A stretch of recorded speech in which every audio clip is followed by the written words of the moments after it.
Hey guys, welcome back to Ranger Survival and Fieldcraft Commander. What I have for you today are 10 of the best military surplus survival items to add to any kit. Stand by.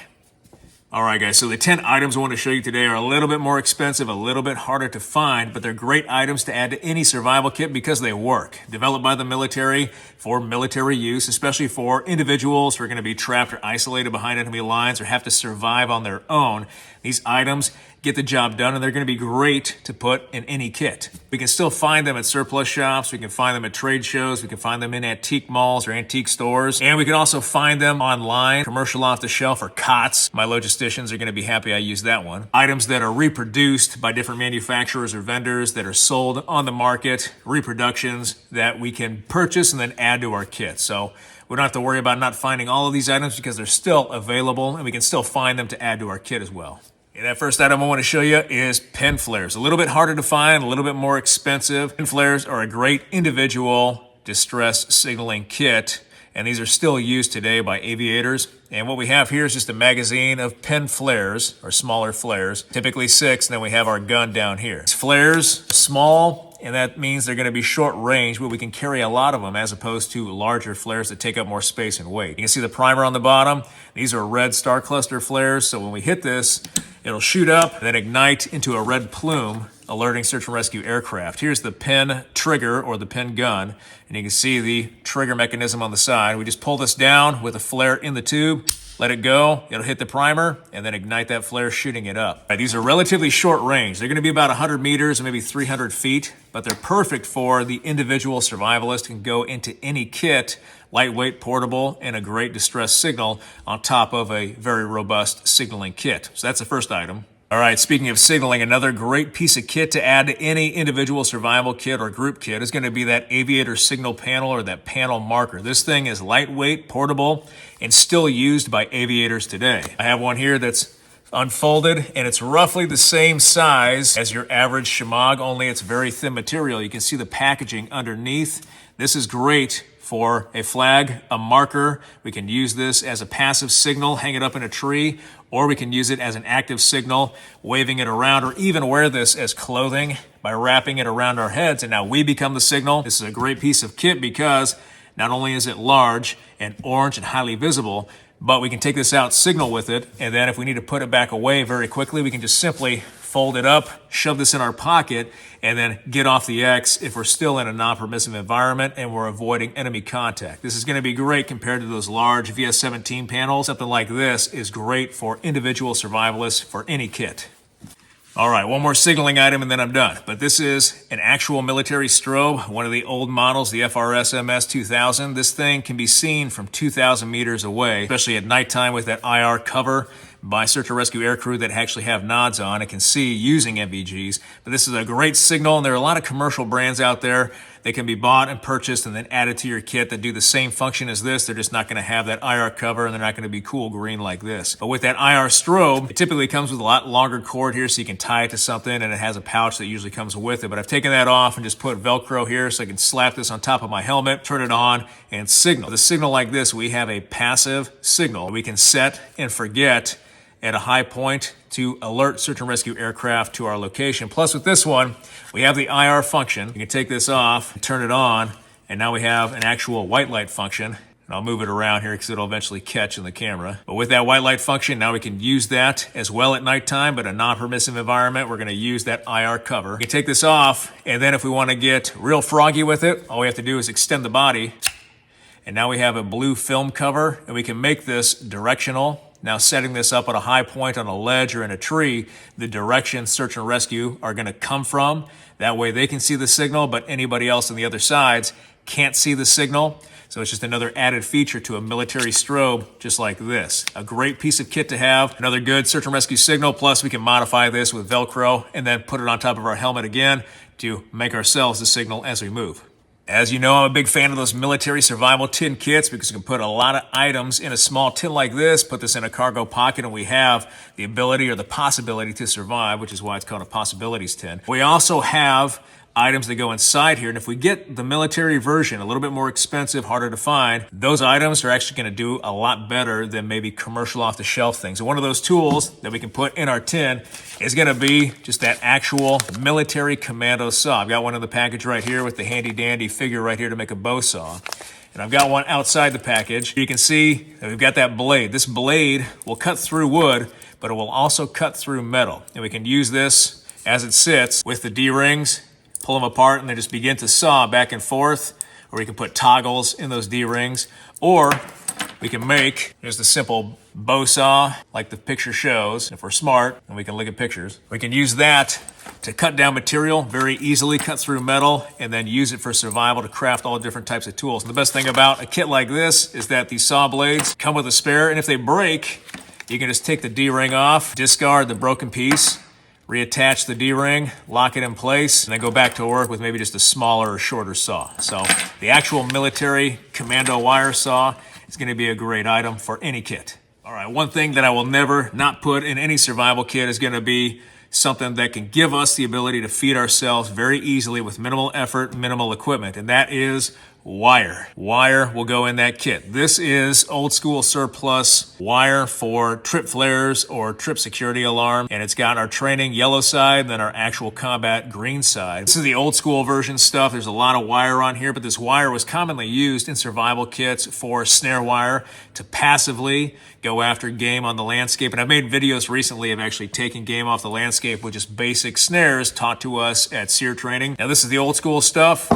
You can still get the new stuff that comes in a smaller spool like this. So this will actually fit in our small survival tins or a small kit, but it's the same stuff, the same gauge that can be used for the same purposes, setting up snares. And then here's that wire that I've taken out and that I place in my tin for a kit. And so snare wire is going to be one of those items that we can find commercially. We can still buy stuff like this, and we can still find things like this to throw in our kit that is going to be great for any survival kit to go after game, especially with improvisational tactics, setting up basic snares, and then going after game, feeding ourselves. This is something we never want to leave behind.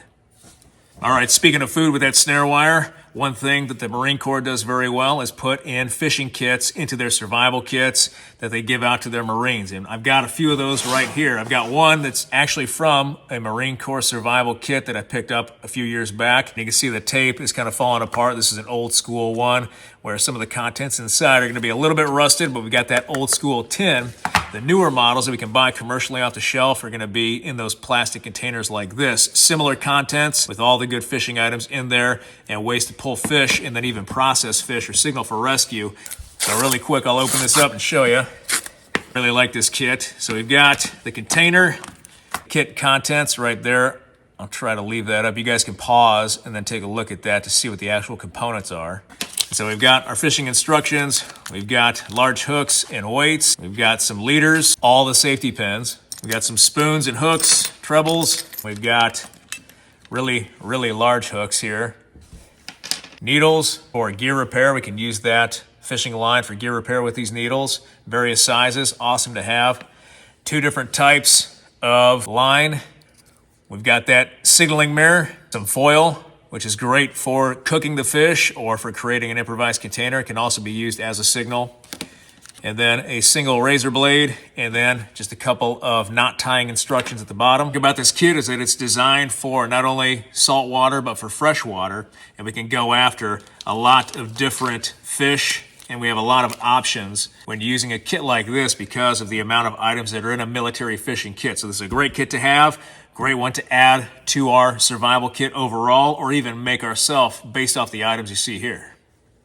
Now, if we get a fish or a small game out the landscape, or we need to process different material, we should probably have a tool that's able to do that. And one tool that's still in use today for a lot of training purposes is going to be a small tool that was developed a long time ago that can take a lot of abuse and is still really handy to have in our pocket or tied off to our belt as a good survival tool. And that's going to be that old school Camillus demo knife. This demo knife came in a survival kit, and you can find these at a lot of surplus shops, and they're relatively inexpensive, but it's going to be something that is well worth the bang for its buck because it's all metal. It can take a lot of abuse, and we have that main blade on there for processing different things or cleaning that fish or processing that small game and making it ready to go over the fire. Got that obligatory can opener right there. It even says can opener on it for all my Marine Marines that can't read. And then we've got that bottle opener with the screwdriver on top. And then lastly, we have that reamer or that awl on the backside that can be used for drilling and bushcraft, as well as a striker for a ferrule rod. And then these were also used to drill a hole for a blasting cap for explosives, which is why they call it a demo knife. But a small knife like this is great to go in the pocket, still in use today, still used in training, and a lot of people still carry these things. A great tool to go in our kit. And of course, we're going to be able to see at night. And what I have here is just a small sear light. I believe this is the S70. The S40 has a little strap on it that you can put around your finger and actually hold this by your finger and look what you're looking at and focus the beam on that. But this is a larger version that comes with a simple cover. What I like about this is that it has a cover on it. You can turn this on and just have a focused beam, so we can use this to look over the map or whatever we're looking at nighttime and focus that. But if we're in our hide site, we can take this actually off and then hang it up or keep it with us as an area light to illuminate the inside of our shelter if at all possible. But another key feature I like about this is that we put the cover back on and turn this off slightly, we can actually take this and simply press down on the cover onto the rear of the flashlight and use this like a signal to either signal friendlies in the area or to use a number combination for security purposes.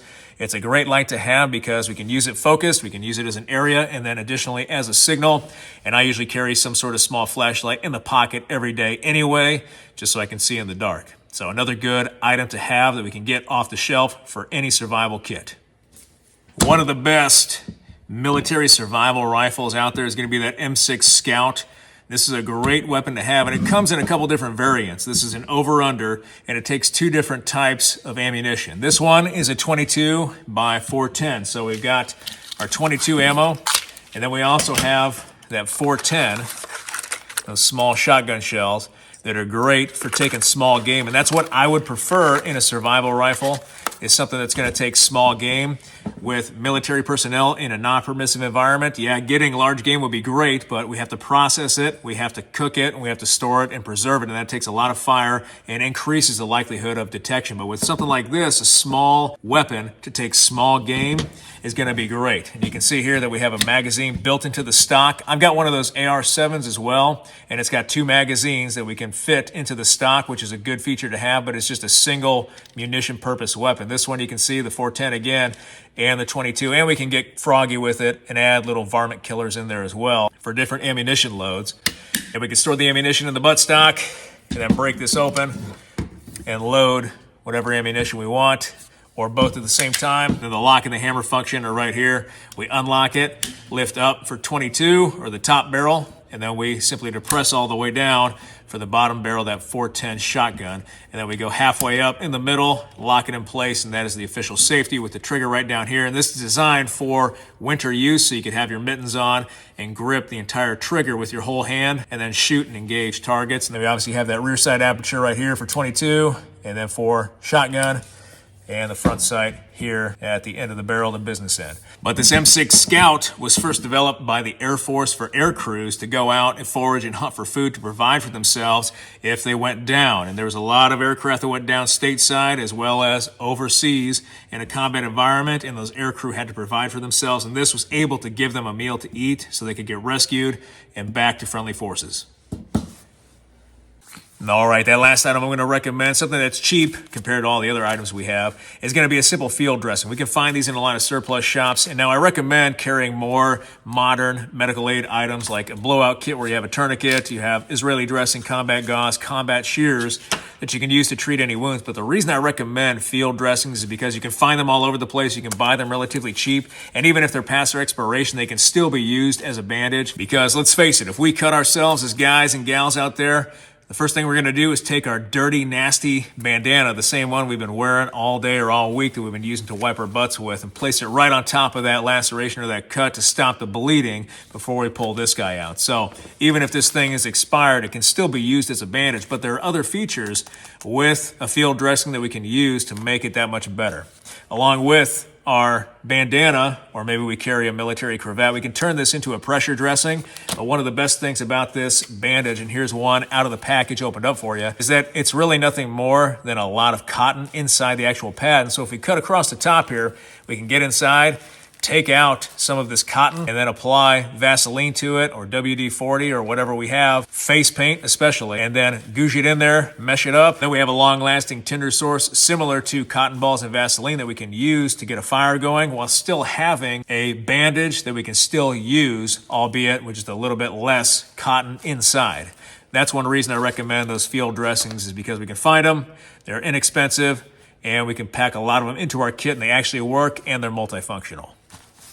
All right, guys, another Down and Dirty video today on the 10 best military surplus survival items that we can throw into any kit. I tried to keep it to items that were a little bit more expensive or a little bit harder to find, that are still good because they're time-tested and developed for survival, and they're items that we can still pick up and throw into our kit to use for any survival situation. So I hope you like this video. If you did like this video, hit that like button, hit that subscribe button, leave me a comment down below. I always appreciate your feedback. I want to thank you guys for everything you do for me, for this channel, for your likes, your views, your subscriptions, your comments, your feedback, and your shares.